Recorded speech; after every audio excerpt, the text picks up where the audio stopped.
Hello guys, আসসালামু আলাইকুম। সবাই কেমন আছেন? আশা করি সবাই ভালো আছেন।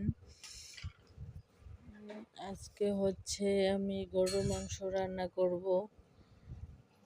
সেজন্য ফ্রিজ থেকে গরুর মাংস বের করে তারপরে মশলা দিলাম। এখানে হলুদ, মরিচ, ধনিয়ার গুঁড়া দিলাম, পরিমাণ মতো লবণ দিলাম।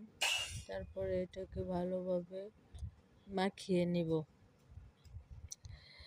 আর মাংসটা যত সুন্দরভাবে ভালোভাবে মাখানো যায়, মাংস কিন্তু ততই খেতে মজা লাগে, ততই ভালো লাগে খেতে। যে তেলও দিয়ে দিলাম। তো আমার হাতের গরুর মাংস রান্না আমার হাজব্যান্ড খুবই পছন্দ করে, খুবই মজা হয় আলহামদুলিল্লাহ। তো সবার দাওয়াত রইল, এসে একদিন খেয়ে যাবেন আমার হাতের গরুর মাংস রান্না।